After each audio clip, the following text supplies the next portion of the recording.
예. 근데 이게 지금 옆에 스크롤바 보면 엄청나게 많아요. 예, 여기 지금 쭉 가는데 얘가 크기를 줄여볼게요. 네.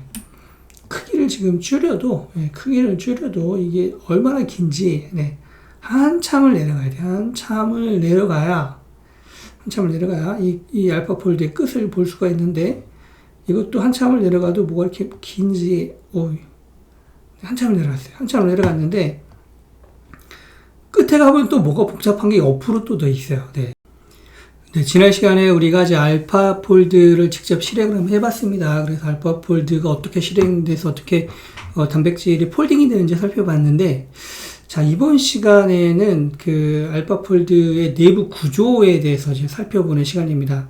네, 실질적으로 이제 많은 분들이 그 알파 폴드를 실행을 해보는데, 알파 폴드가 도대체 얼마나 복잡한 구조로 되어 있는지, 어떻게 데이터가 입력이 되고 있고, 어떻게 결과가 나오는지 많은 분들이 이제 궁금할 수도 있는데, 일단 오늘은 이 알파 폴드의 내부 구조를 좀 뜯어보는 이런 시간을 갖도록 하겠습니다.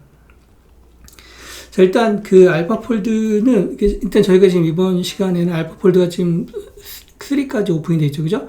자, 알파 폴드 1 버전이 지금 오픈된 버전들이 많이 있어요. 많은 기술로 오픈이 되어 있는데, 자, 알파 폴드 2를 가지고 우리가 그 구조를 지금 살펴볼 건데, 사실은 알파 폴드 1도 구조가 엄청나게 복잡합니다. 이게 사실 한눈에 볼 수도 없을 정도로 굉장히 복잡한 구조로 되어 있는데, 일단 여러분들은 도대체 그 알파 폴드가 어떤 기술을 배경으로 하고 있는지, 그리고 구조가 어떻게 되는지, 이제 그런 부분도 궁금할 텐데, 좀 더 하나씩 살펴보도록 하겠습니다. 일단 알파 폴드는 딥러닝 기술로 되어 있는데, 이건 잠시 설명 다시 한번 드릴게요.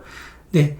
자, 일단 요거는 이제 제가 뒤에 더 설명을 하겠습니다만, 아주 극히 일부, 예, 이 알파 폴드의 입력 중에서도 극히 일부, 이게 이제 알파 폴드가 시작되는 신경망 구조인데, 이 뒤에 어마어마한 게 들어가 있고, 끝도 좀 여러 개가 많아요. 이 끝 부분 중에서도 제가 이제 일부만 지금 캡처해 놓은 건데, 이런 구조를 전체 한번 살펴보도록 하겠습니다.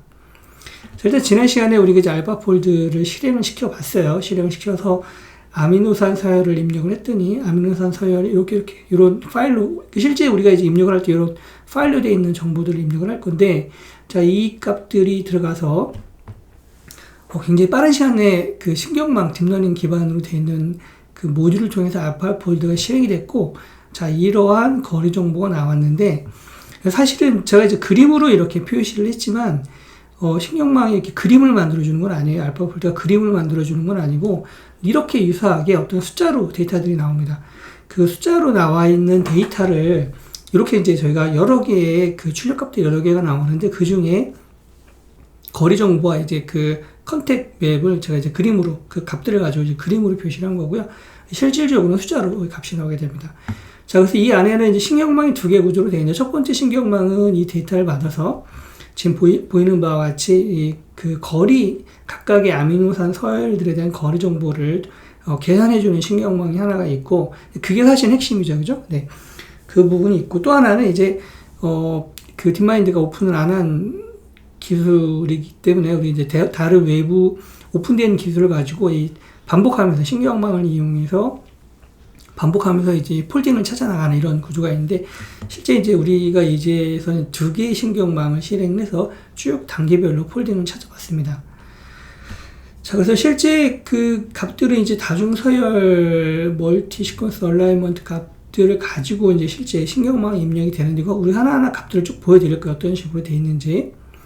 자, 일단 구조를 살펴보면, 입력값이 있는데, 이거 파일로 그냥 직접 제가 보여드릴게요. 네, 파일로 좀 살펴보면, 제가 메모장으로 띄우는 게 어디 있는 것 같은데, 메모장을 닫아버렸나?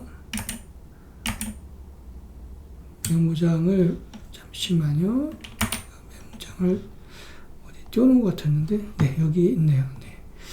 자, 여기, 입력값이 이제 두 개가 있어요. 이 두 개를 우리가 이제 실제 파일에서 우리가 입력을 이제 두 개를 씁니다. 이렇게 실제 어떤 뭔가 이 신경망, 그러니까 이 아미노산에 대한 정보들 몇 가지를 정의한, 이거는 이제 데이터가 많지는 않아요. 이제 이 파일 정보들 하나하고, 그 다음에 이제 아까 MSA 특징 값들인데, 이게 이제 제가 지금 제일 파일 목록에 보면, 이게 이제 10개의 우리 샘플인데, 이 중에 제가 용량이 지금 제일 작은 거예요. 예, 이게 지금 제일 작은 건데, 제일 작은 걸 지금 열은 거예요. 다른 거 용량이 큰데, 제일 작은 파일을 이렇게 봤을 때, 이 안에 이렇게 뭔가 정보들이 있어요. 지금 JSON 파일로 되어 있는데, 이 안에 이제 쭉, 지금 데이터 값이 엄청나게 많죠. 그죠? 네. 대충 보면, 여기에 이제 뭐, 세그먼트 레시듀 전기 관련된 것들, 뭐 여러 가지, 그런 정보들이 쭉 들어가 있습니다. 이 정보들을 이제 가지고 입력을 해서, 요 구조의 입력값으로 활용하게 됩니다. 사실 이 입력값을 만드는 방법은 다른 툴에 있어요. 다른 툴을 가지고 일단 이 데이터를 생성을 해내는 거고, 일단 저희는 그 다른 툴을 이용해서 데이터를 생성했다는 가정하에 만들어진 데이터를 가지고 직접 신경망이 입력하는 이 구조만 우리가 살펴보도록 하겠습니다. 자, 일단 이게 이제 만들어지고 나면 이제 입력값이 있고, 시작엔 이렇게 돼 있어요. 이제 그 신경망이 두 개가 있는데, 자, 첫 번째 신경망 한번 살펴볼까요? 이 실질적으로 알파폴드에서 실행하는 신경망 구조인데, 그 알파폴드 1을 기준으로 한 거예요. 이거 여러분들 보면, 이거 뭐, 이게 대충 눈에 대충, 보이죠? 그죠? 예. 근데 이게 지금 옆에 스크롤바 보면 엄청나게 많아요. 예, 이렇게 지금 쭉 가는데, 얘가 크기를 줄여볼게요. 네. 크기를 지금 줄여도, 네, 크기를 줄여도 이게 얼마나 긴지, 네. 한참을 내려가야 돼. 한참을 내려가야 이 알파폴드의 끝을 볼 수가 있는데, 이것도 한참을 내려가도 뭐가 이렇게 긴지, 한참을 내려갔어요. 한참을 내려갔는데, 끝에 가면 또 뭐가 복잡한 게 옆으로 또 더 있어요. 네. 이거 이렇게 한번 펼쳐보면, 길다랗게 내려왔고, 다시 또 옆으로 굉장히 복잡한 구조가 이렇게 만들어져 있어서, 네. 사실은 우리가 이거를 뭐 굳이 이런 기능 하나하나를 뭐 이거를 전문적으로 개발하는, 연구하는 분 아니면 굳이 이걸 우리가 다 일일이 이해해서 하기는 쉽지는 않을 것 같아요. 네. 일단 이렇게 알파폴드 1인데도 불구하고 굉장히 복잡한 구조로 되어 있는 걸 확인을 해봤고, 여기 출력 부분을 좀 살펴볼게요. 자, 출력 부분은 이 하나가 아니에요. 예, 출력 부분을 이렇게 잘 보시면, 얘 출력이 하나, 둘, 셋, 네 개가 있죠. 그죠? 예, 좀 키워서 보도록 하겠습니다. 이렇게 좀 키워서. 일단 여기 뭔지는 모르지만 다 합쳐져서 이제 소프트맥스로 여러 가지 이제 클래스, 소프트맥스를 거쳐서, 예. 일단 여기 보니까 우리가 제일 많이 쓰는 거고, 실제 우리가 평상시에 여러분들 제 교재에서 봤던 이런 거 있죠. 그죠? 예, 이렇게 디스턴스 이게 거리 확률, 요 정보가 이렇게 여기서 하나 나와. 요 정보가 이제 숫자로 나오게 되는데, 이 숫자 정보를 가지고 이제 이미지를 만들면 이렇게 이미지로 우리가 표현할 수 있어요. 네. 자, 옆으로 가보면 또 뭐가 있냐면, 이제 여기에 컨택 프로버빌리티가 있죠. 그죠? 이 컨택 프로버빌리티가 요거예요. 이 장기들 간의 어떤 컨택 정보들의 확률 정보. 자, 이게 이렇게 나오게 됩니다. 실제 이제 숫자로 나오는 걸 제가 이제 그림으로 좀 표시한 거예요. 그리고 여기로 가면 더 있어요. 우리가 이제 더 있는데, 자, 알파폴드는 재밌게도 단백질의 구조, 2차 구조 정보까지 좀 만들어줘요. 이건 저희가 이제 다음 시간에 설명을 드릴 건데, 여러 형태의 이렇게 아미노산 서열이 입력이 되고 나면, 이런 아미노산들이 어떠한 2차 구조, 이게 알파 펠릭스인지 베타 병풍인지 이런 부분들에 대한 정보들을 쭉 얘가 만들어줍니다. 결과적으로 우리가 이제 뭐 실제 알파폴드 3는 이거보다 더 자세하고 더 많은 정보, 3차원 정보 뭐 이런 거가 다 나오겠지만, 일단 우리 알파폴드 1에서 오픈된 정보를 가지고 우리가 분석을 해보면, 일단 단백질의 2차 구조가 좀 나와줬고, 컨택 정보가 나와줬고, 그리고 거리 확률 정보가 나와줬습니다. 일단 우리는 이 정보를 가지고 이렇게 거리 확률 정보, 컨택 정보, 그리고 이제 다음 시간에 소개할 2차 구조에 대한, 단백질 2차 구조에 대한 정보를 가지고 이렇게 모양들을 만들어갈 수 있어요. 2차 구조 정보가 없으면 이렇게 알파 펠릭스나 베타 시트를 이렇게 만들기가 어렵게 되겠죠. 그죠? 자, 그래서 이걸 실험하고 나면 그 정보를 주기 때문에 그 정보를 기반으로 우리가 이렇게 모양을 만들어갈 수가 있습니다.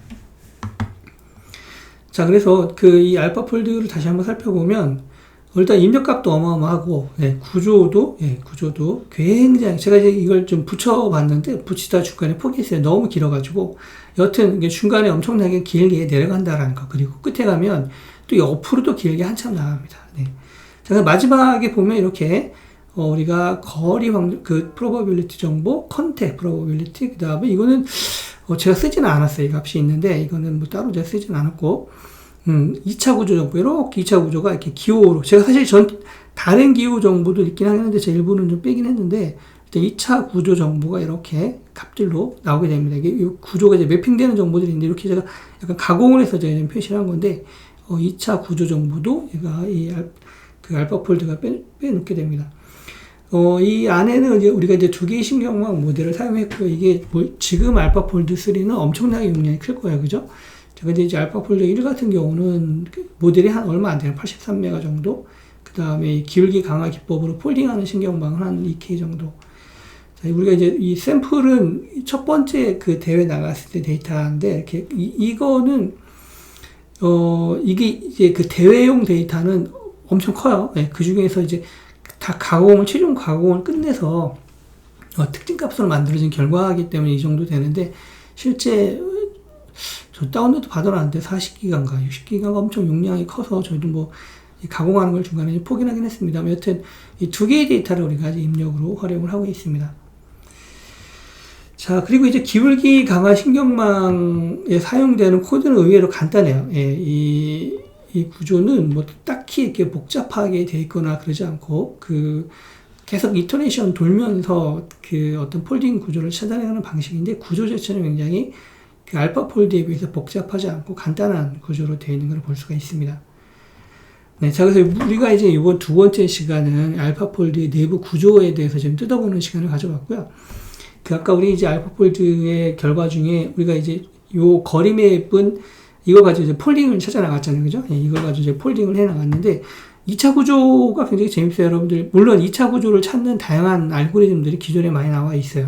많이 나와 있는데, 알파폴드 자체가 이 3차원 구조와 2차원 구조를 다 만들어주는 이제 그런 구조로 되어 있기 때문에 다음 시간에는 알파폴드가 만들어주는 2차